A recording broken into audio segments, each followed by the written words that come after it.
Welcome back to the Simply Rooted podcast, a space for honest conversations about faith, wellness, and the art of living a slower, more rooted life. I am your host, Kristy Broman. Today's episode is one that's especially close to my heart because I get to sit down with my dear friend and now roommate, Diamond Hensey. As we mentioned in this conversation, Diamond and I have logged hours sitting on this very couch, sharing our hearts, processing our wrestlings, and really reminding each other of truth when we feel tender or when life is hard.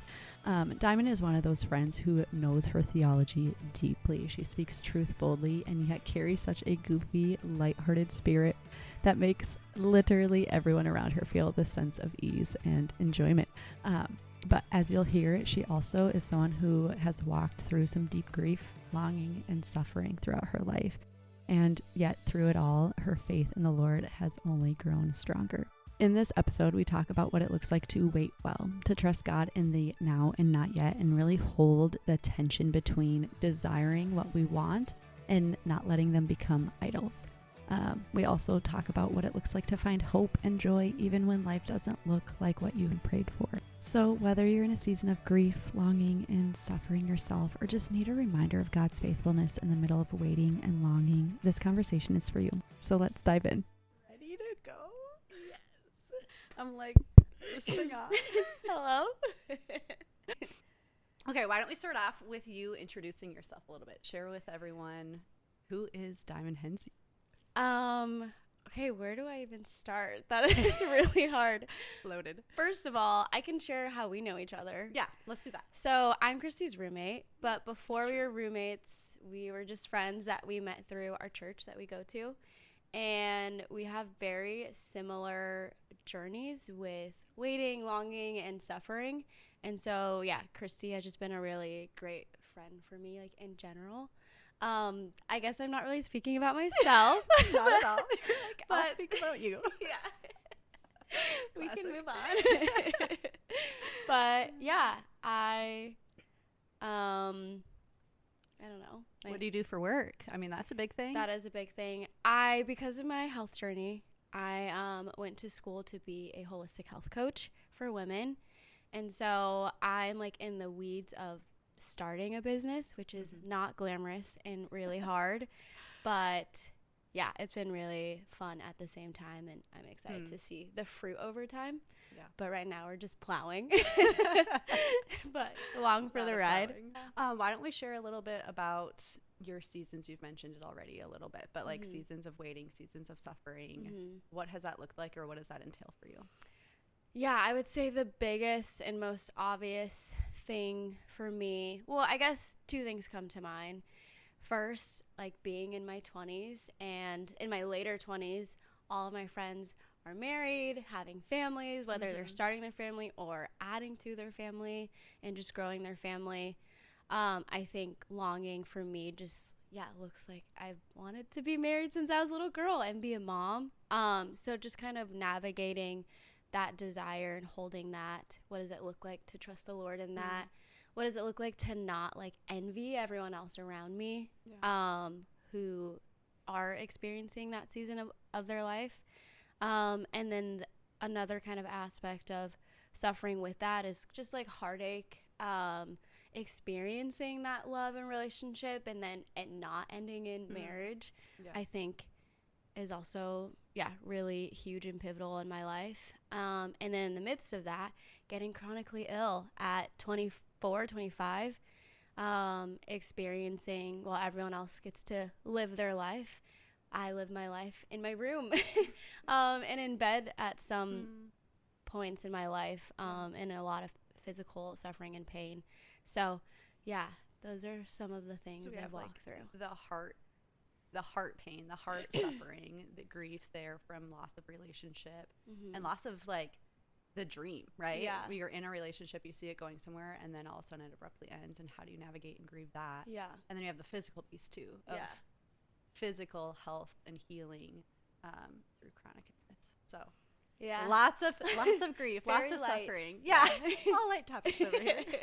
Yeah. And I think that's something that is super sweet in just how the Lord has brought us together here now. Mm-hmm. It's like we get to like spur one another on because of what we've seen him do in our own lives. Yeah. And that has been like such a gift for me, and Yeah, being able to have same. like your witness from your story spur me on and encourage me is like, it's not lost on me. So it's just so sweet. What do you feel like has been either the biggest wrestling or like heartache that you've had to really bring to the Lord in your seasons of grief and suffering? I think definitely like not understanding why the things that were happening. And I think that stemmed from just having a wrong view of what it looks like to wait on the Lord, essentially. Yeah. I think I grew up in a Christian home, and I think I just grew up under the impression that as long as I'm like a good Christian girl and I do all the right things and I do things God's way, because at a young age I have seen like what it looks like to live for yourself and live in sin just through my own family. Yeah, so I feel like unintentionally just my understanding, and it probably was just spiritual immaturity of waiting on the Lord. There's this temptation and understanding that like that famous verse, Romans 8:28, he works all things for our good, for those who are called according to his purpose. And interpreting that, I think in my youth, I was like, okay, great. Like if I do things God's way, like life is going to be easy for me and life is going to go good. Yeah. And what's huge about that verse is like, I'm so passionate about that too, because that's 8:28. Verse 8:29, Paul goes into what that goodness is for us, and it's us becoming more like Christ. Like it's not getting the job promotion, getting the marriage, getting the happy family, the white picket fence, you know, like these things that we create as good in our mind. It's like, no, our good is actually becoming more Christ-like. Yeah. And so I would say that would be my biggest wrestling and grief initially. It was like talking about the relationship piece. I didn't date in high school, like, and not that it's bad to date in high school, but it just wasn't a priority of mine because, and I think this is the grace of God that I even had this mindset at 14, but I was like, statistically, I'm not marrying my marriage, like my high school sweetheart. And none of these boys are Christian. Diamond at 14, bringing in stats, like, okay, statistically, this is actually going to end in heartbreak, so I'm just going to avoid it. No, literally. And I was like, none of these boys are men of God, so like, what's the point? And I feel like I've always been very thoughtful and careful in the way that I go about relationships. And so when I got into a relationship, I was like, surely this will end the way that I had hoped and expected. And so when it didn't, I was like, what the heck? Like I immediately thought I must have done something wrong instead of seeing that the Lord was using it to form me into his likeness. And same thing with chronic illness. I was like, why am I going through physical suffering? Like, why? This is unexplainable, some of the things that were happening in my body. And I really wrestled with the goodness of God and questioned that for the first time ever. But yeah, just reflecting on his good for me is being made into his likeness, is being more like him. And now kind of 3 years into illness and all of the things that I've walked through, even with my heart, I can look back and go, well, that has taken place. Like, I reflect you better. I look more like you. I'm also closer to you. I feel like I know you deeper than I ever have. So, yeah, that's kind of all over the place. No, that's good, though. That's good. So, I feel like in the Christian walk, you hear all the time, like, why do bad things happen to good people? And it's like that wrestling of, okay, God, I know you are good, but what I'm experiencing is not good. Like, what does that look like for you, or what did that look like for you? Only the softballs. Only softballs. Can you clarify, like, what does walking through suffering look like for me, or what does the wrestling of like knowing God's character, knowing that's true, because like that was instilled in you from a young age, right? Like that wasn't anything new for you, but the experience that you had of hardship, grief, suffering was to that extent. So like, how does that impact how you view God, or how did that? Yeah, I think initially, for the first time ever, I questioned the goodness of God because it was easy. Growing up, life has been fairly easy and comfortable all throughout, even college. Not that I've never walked through anything hard, but not to the degree I have in my later 20s. And so I'm realizing, like, it was easy to believe that truth about God's character, that he's good. Because, yeah, he has been good to me, and life has been pretty easy and comfortable. So when it's almost like this legalistic, like, if I do good things, I will have good done to me. It's a very, like, old covenant mindset. You know? Totally. And just, not living under the new covenant of grace.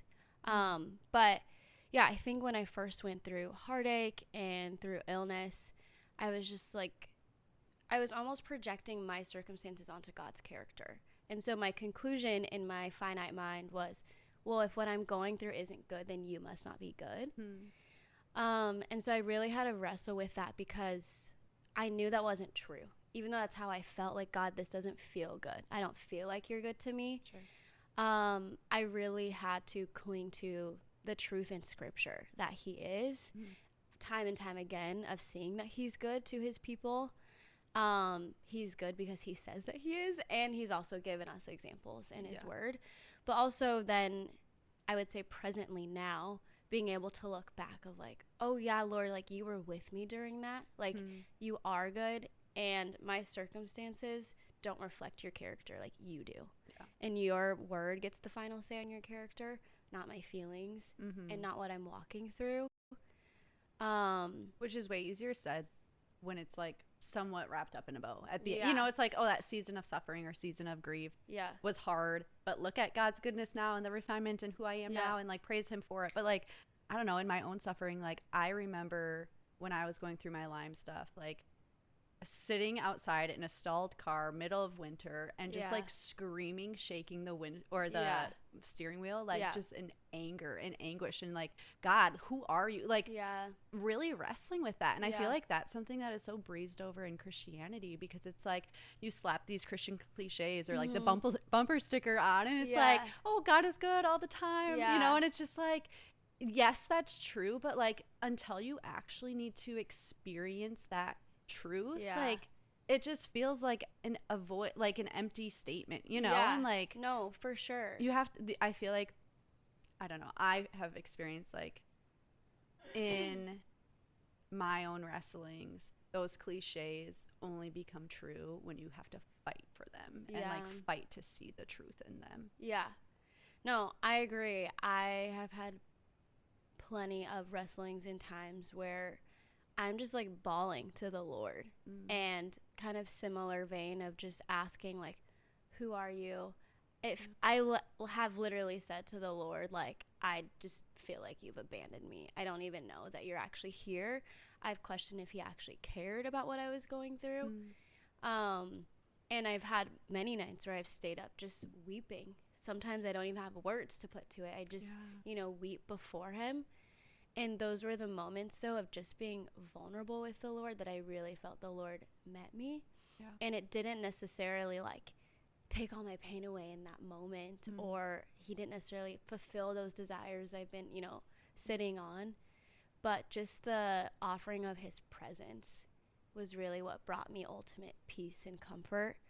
And knowing that I'm safe to come to him and question his character. Rawness, realness, but I've had real moments as well of just being like, Lord, and not in a suicidal way, but kind of in a way of just like, this is too much suffering for me. Please just take me, like, home with you. Like, I just want to be home. I want to be free from this.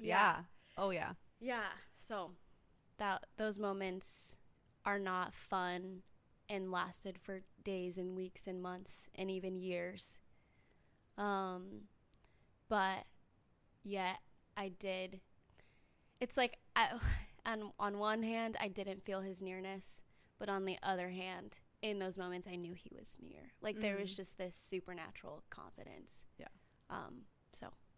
What would you say to the listener that's like, Diamond, I am in the thick of it right now. I am struggling. I am suffering. And like, I've never known a grief this deep. Yeah. And I feel so alone and I feel so distant from God. Like, what would you say to them? I feel like I have nothing revolutionary to say other than a few things. Cling to his word. Like, get in the word. And be constantly reminded of his character, because what you're feeling is unreliable. And our feelings are so fickle. Yeah. Like, they just ebb and flow so quickly. They ebb and flow, and it'll put you through an emotional roller coaster if you cling to that instead of, you know, his word and the Lord. If you have community, which hopefully you do, really rely on them and let people in. That's been a huge game changer for me as well, is as real as I am with the Lord, I am with those people who are in my life. Yeah. And it's been so helpful to not only have people remind me of God's goodness and his character and his faithfulness in those moments, but also just have people to sit with me, to cry with me, to have faith for me when I don't have faith for myself. But also to meet my needs like practically as well has been really helpful. Like seeing the church truly be the hands and feet and not just like, oh, yeah, girl, I'll pray for you. Yeah. Like I've had people when I was really sick, and you were one of them, but I've had people literally like meal prep for me or like come over and bring me dinner, and I just didn't have that physical energy to like do that for myself, and just like sit with me and have dinner with me and have a meal with me. Like those moments the Lord really used to remind me of his goodness through other people. That's like almost a two-way thing. Like if you're in the thick of it and if you're in the season of suffering and grief, be real and raw and honest with the Lord, clinging to him, but also your community, and let them in. And then on the flip side, if you know someone who is in a season of that and you are the friend, you are the community, like show up for them, love on them. Like you don't have to have the perfect things to say or the answers, but like I know for myself, just having the presence of someone else sit there while I weep was like huge, and just like made me feel so loved, seen and cherished in that, where I feel like that's good advice. I know it's like not easy to hear that when you're in it, of just cling to the Lord, but it sounds so easy, but again it's not. No, it's an upstream battle. Like you are going against everything that's natural in you. And you are going against the temptation of comparing your life of faithfulness and as a result suffering, because suffering is promised to those of us who are Christ followers. But there's a temptation to then look at people who don't follow the Lord, which I've definitely fallen into this temptation of, okay, like they look like they're prospering. They have what I have, right? They have the spouse, the family. Have what you want. Yeah. You're saying? Sorry. Yeah. Have what I want. What I ultimately desire. And there's a temptation to believe that earthly pleasure is better than eternity and better than glorifying the Lord and looking like him. And so I would say, like, truly cling to the truth that at the end of the day, like, conclude it really is better that we are near to the Lord. Okay, so fast forward to where you are now, where you're not maybe in the thick of suffering, grief, all of these things, but you're still in that tension of longing. You're still in that tension of desire, and really that, like, now and not yet. How do you remain joyful? How do you remain hopeful? How do you remain, like, steadfast in pursuing the Lord when you still haven't seen some of those answers or some of those prayers come to fruition? That's a really fun question, because I feel like interesting where to choose. I think it's fun though, because it's something new that the Lord is doing in my heart, is this idea that waiting on him is not dreadful. It's not something that I just have to do because I'm a Christian, but he's been really renewing my hope in just who he is to me, and who he is in general, and that there is enjoyment in waiting in him, on him. And so waiting is not this passive thing that we do, and it's not something that we are just required to do as Christians. Like, that's the wrong perspective. It's something that we are actively trusting in the Lord. We are actively expecting him to do what he says he will do. And we have everything to hope for because God is so good and so faithful. Yeah. Waiting is not wasted. Yeah. Like, there's intention behind it. And there's seeds being planted and fruit will be produced by that if you wait well. Yeah. You know? And so I think kind of waiting in the like here and not yet definitely gets frustrating at times. But I think lately where the Lord has me is just like enjoying the journey and also having the perspective that whatever it is that I'm waiting on, whether it's a circumstance change or it's still physical healing, ultimately the point is, and the treasure is Christ. And so that helps me kind of bring the joy piece of like, I get to enjoy relationship with him while I wait on him. Yeah. And that's really sweet. You're part of it. But like my prayer chain that I have where I like am praying and partnering with a different woman every day. Yeah.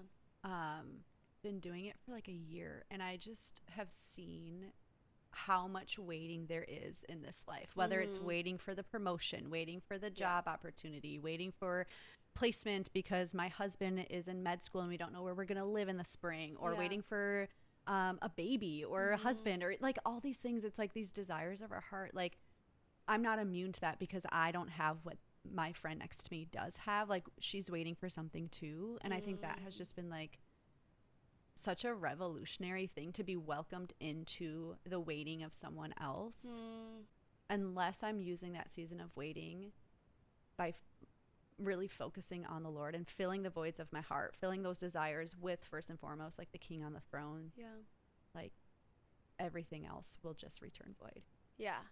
And that's such a temptation to fill that blank with, I'll only be happy or finally be at peace if this happens. Yeah.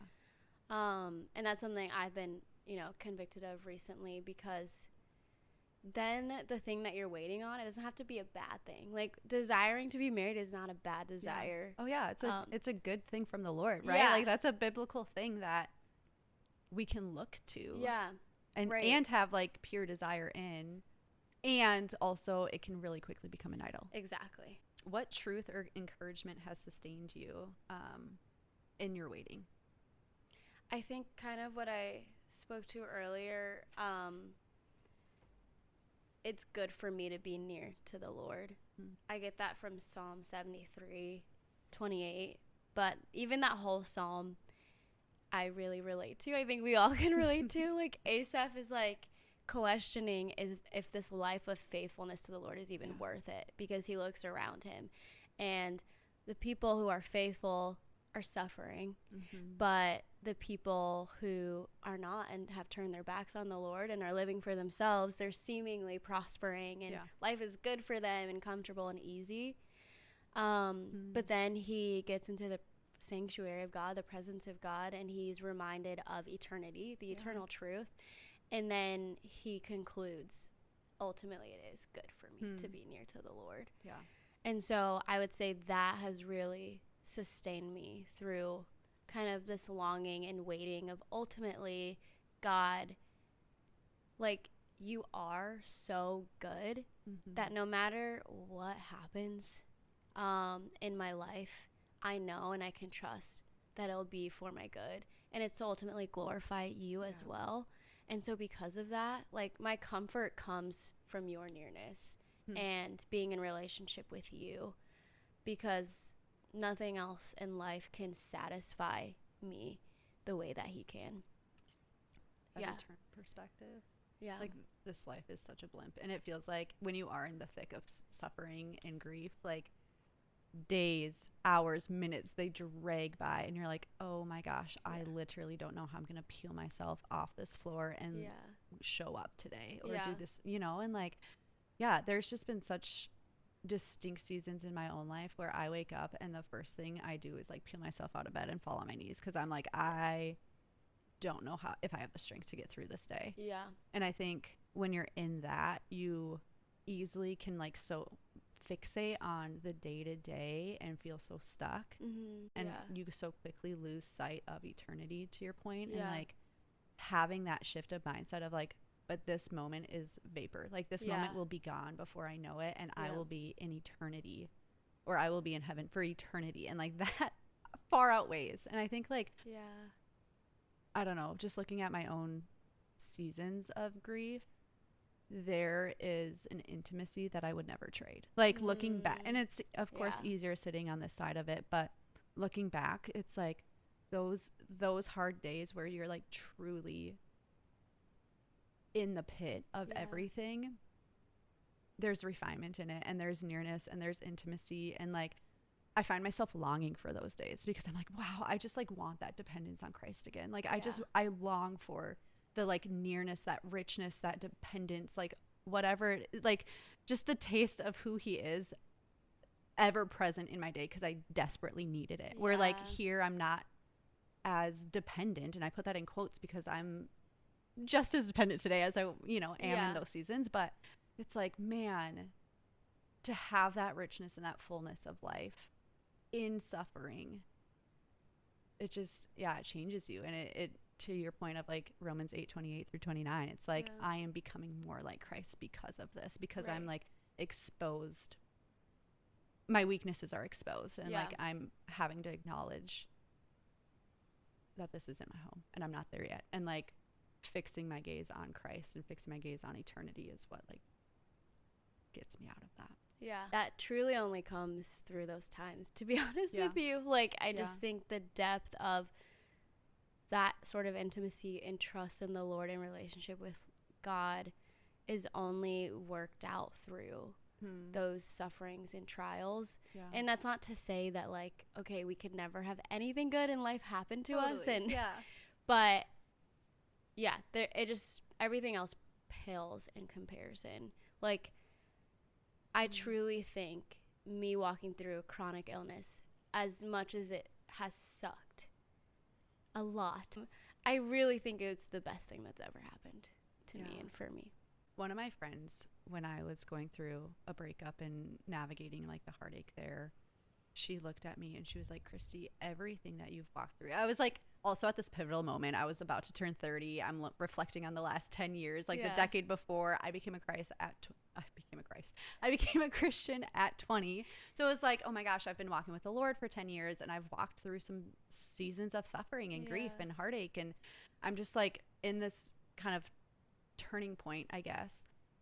And she like looked at me and she was like, Kristy, everything that you've walked through has only led you closer to him. And it was like this moment where I was like, oh yeah, like that's the point. Like I think that there's just such a difference between Christ followers who have embraced seasons of suffering and really have allowed them to transform who they are, and Christians or people who have experienced suffering and have just gone through the motions of like, okay, I'm just gonna like get out of this season, and like time heals all wounds and I'll be fine, like that's not transforming you, and that's not making you more like Christ. And so like you have to do the hard work of actually embracing like the waves and the undercurrent and the turmoil and all the like all of it. You have to embrace it, because otherwise you come out unscathed. And like it's just such a loss on so many people. I actually love that you brought that up, because it hits on the like beautiful mystery of God's sovereignty and human responsibility. And suffering is a transformative experience, but also has a potential to not be, depending on how we respond to the trials and sufferings that the Lord allows in our lives. And obviously it's ultimately by the grace of God that we have like gone through suffering and have suffered well, and the Lord has used it to transform us. But it's also been us clinging to his word, us showing up. Suffering well does not look pretty. No, like I think that's something messy. I think that's something that previously I would be like, I had a mentor who had breast cancer and ended up passing away from it, but I looked at her and I was like, oh my gosh, like you know how to suffer well, because like you are steadfast and you are steady, and you're like proclaiming God's goodness and in the word Yeah. and like all these things from the outside, right? Yeah. And then she was like, no, Kristy, like you don't see me in the middle of the night. You don't see Yeah. me in agony. Like Yeah. that's something that like, even thinking of like Jesus, like he brought the 3 into the garden. He didn't bring Yeah. all 12. Like he Yeah. had the close community where it's like, I invited them into my grief. And so Yeah. my mentor was just like sharing that with me of like, you see the byproduct of what suffering actually has brought me. Yeah. And it was just this like beautiful picture because again, like I thought suffering well looked like holding on to those truths and like, you know, Yeah. proclaiming joy in it when and it's never not. crying. Yeah. And like, but in reality, like suffering well is so messy. And Yeah. it's, I don't know. I think that it does a disservice if we were to sit here and be like, oh yeah, suffer well. And like, you'll see the Right. fruit of it. It's like, no, like you have to show up and Yeah. fight, and it's ugly and it's messy and you do it Yes. imperfectly Yeah. and there's sin involved and like, Mm-hmm. it sucks to your point. Yeah. And like there will be fruit because Yeah. that's the Lord's promise in it. Yeah. Like the Lord's promise is that he will not leave you or forsake you and Yeah. he will bring you through it. And like Yeah. you just have to continue Yeah. showing up and clinging to him in it. You've got to actively choose daily Yeah. to fight for those truths. Yeah. And fight to wrestle, to stand on truth rather than believing your own feelings or the lies of the world or from the enemy. You know, Yeah. it is an active, messy fight, but it is worth it because if you think about it, the only other option is to come out the other end of suffering worse than before with a harder heart than you had. Yeah, like And just bittered through life and also being angry towards the Lord and like staying in that growing kind of callous spot. to everything. Yeah. Just hardened. And so, yeah, it is by God's hand ultimately, but it also is how we There's suffer. free will in it, right? Yeah. Like that's always been the promise, or I shouldn't say promise, but that's always been something given to us. Yeah. And we have to be wise with how we choose to use it. Yeah. Yeah. So what would you say, like right now in your current season of life, what would you say the Lord has been teaching you, or like some things that either are like firing you up, getting you excited, keeping your eyes on each, like what does your walk with Christ look like right now? Right now, I think it just looks like I'm relearning how to enjoy him. I think when you walk through suffering, you're just like, okay, this is my life. This is my lot in life. It sucks. Literally. And nothing good ever happens. But yeah, I think the Lord has just been really softening my heart towards him and just enjoying that he is the point of it all and letting that be enough for me. And experiencing the joy of the fact that he is truly like the point and the treasure of my life. And so, yeah, I don't know. It kind of feels like when I first got saved, which is like when you first get saved, you're like, oh my gosh, life is so good. God is good. Like you're like crying every time you're in church. The gospel is not something you're desensitized to. It invigorates you and you just feel alive. Yeah. So yeah, I kind of feel like the Lord's like restoring unto me the joy of my salvation. And that's been honestly like so fun. And I get emotional thinking about it because in those times of suffering, like years of longing and heartache and then physical suffering, I've just felt numb to the Lord and just like numb to my salvation and what he's doing in me or what he has done. So it's been really cool to be back in a place where I feel like I'm coming back to my first love, if you will. And so, yeah. I don't know, you compare it to when you first became a Christian, which I totally can resonate with, where it's like, whoa, I'm on fire. Yeah. This Jesus guy is incredible. He Yeah. saved my life. I want to tell everyone about it. Yeah. I'm like proclaiming this like good news to Yeah. everywhere I go, and I'm listening to blaring worship music that's like pumped up, amped up, whatever. Like, and now it's like, man, there's like grit involved, and I've like seen some things, and I like now have a deeper intimacy and awareness of what the gospel actually is. Yeah. And like before I knew I had sin, and you saved me from that. And now I'm like, oh Lord, like I have a desperate need for you. Yeah. And I'm dependent on you. Yeah. And you save me in that. There's depth to it. Yeah. And it's cool that the more I am walking with the Lord, the more I realize how depraved my heart is and how much of a sinner I am.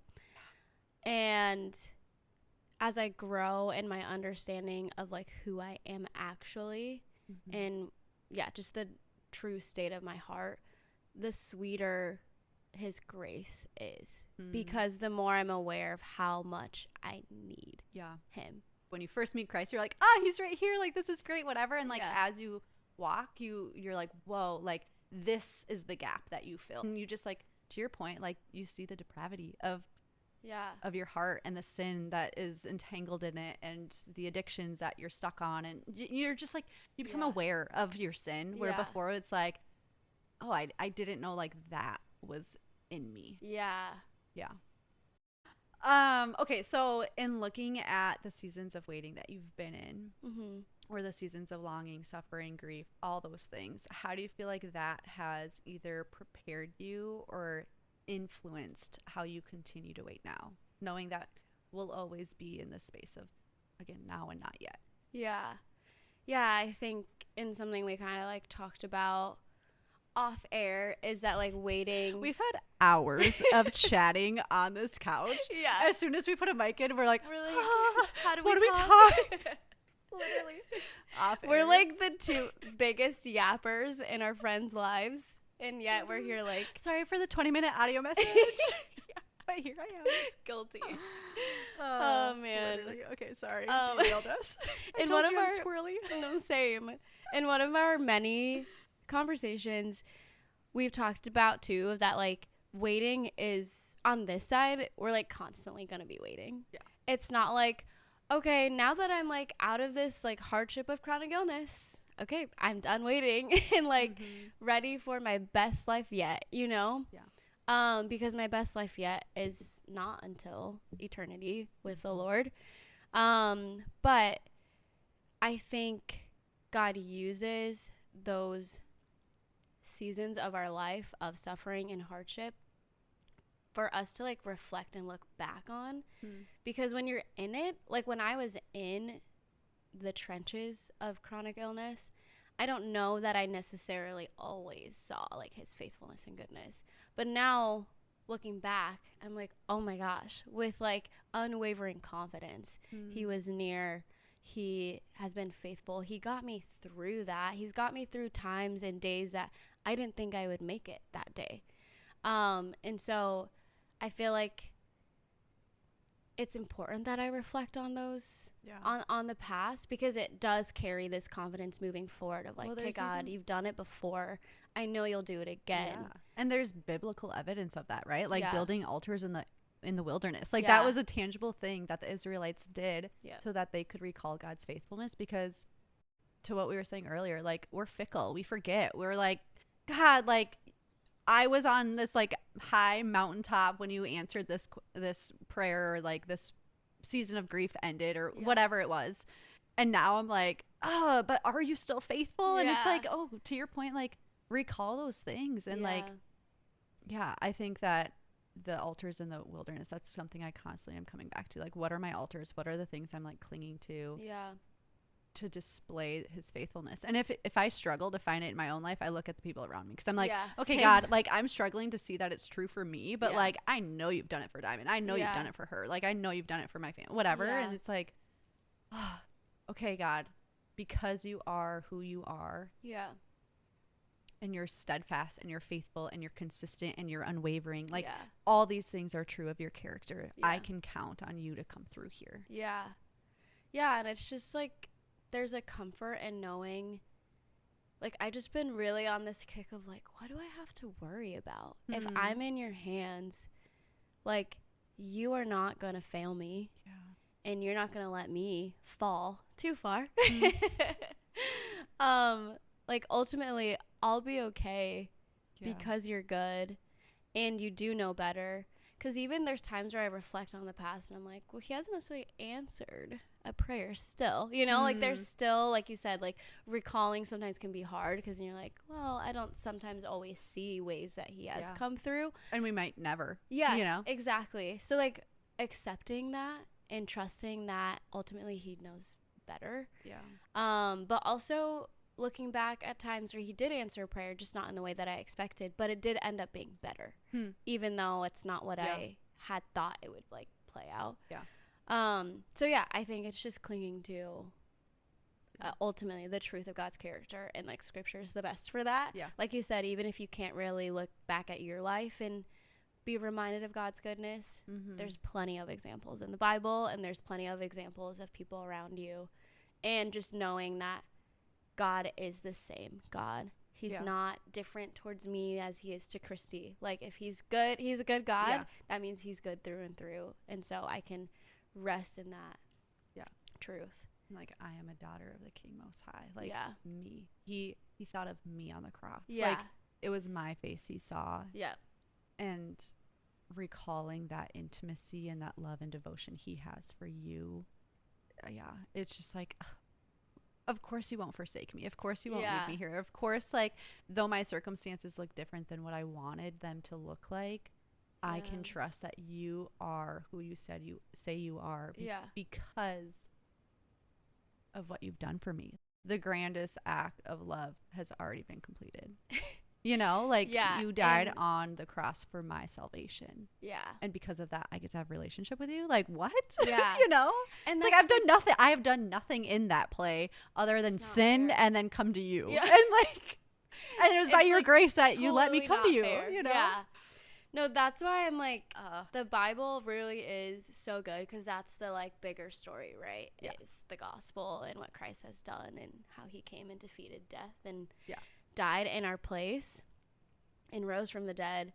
And that's something I like love to be reminded of, because I can question his goodness, or like, do you even care? Do you love me?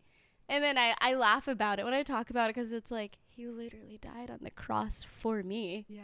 Like that already took place. If it was only for you. Yeah. Right? Like he would have done it. Yeah. It reminds me of, if he is for you, like who can be against you? Yeah. Like we have the ultimate advocate and champion. Yeah.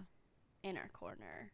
In the Bible, it talks about like the shield of faith is strong enough to repel any flaming dart that comes at you. And it's like, if there's flaming darts coming out of wooden board, I believe it's like going to start on fire, you know, but like the shield of faith can combat even like the worst of what the enemy can throw at you. And so it's just like, wow, okay, Lord, like build up my shield of faith, like have my faith be bigger than anything I could ever imagine on my own, you know? And it's just like, how does that come? It comes from relentlessly pursuing him and his word and his character, and like building up those practices so that fruit can be produced. Yeah. And I even love your example of like, Lord, build up my faith, like that humility of coming before him and just going, I have no faith apart from you. Like this is a gift from you that I need to continuously receive. It's not by me pulling myself up by my bootstraps and going, okay, yeah, like I'm gonna be a good Christian and I'm not gonna waver and I'm gonna do all the good Christian things. And it's like, no, ultimately faith is just dependence, and it's him continually restoring it, and us recognizing our faith comes from him. Right. I think I told you this morning. I was just kind of like reflecting on that we were gonna do this episode, and I think it's such a relatable truth of just what it looks like to wait well and to long for things, because we all, like you mentioned earlier, like there's always something to wait on. There's always something to wait for. But I just was being reminded of that it is like so good for us to wait on the Lord and to be near the Lord. Yeah. So. Well, I even want to like call out there, like the key thing is waiting on the Lord, like knowing what you're waiting for. Am I waiting for this person to reach out, or for this job promotion, or for the what am I waiting for these things, or am I waiting on the Lord? And like there's such a distinct difference, and it can feel really the same when you're in seasons of waiting and longing.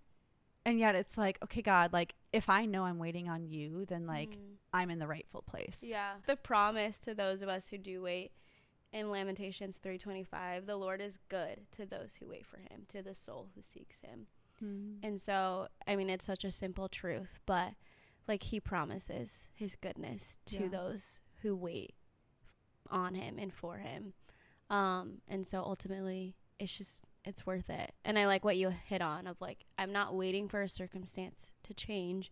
I'm not waiting for a specific earthly desire to be fulfilled, even though it might happen. And that's awesome. Kristy spoke this truth to me on one of our many couch conversations that has just stuck with me, but it's be where your feet are planted.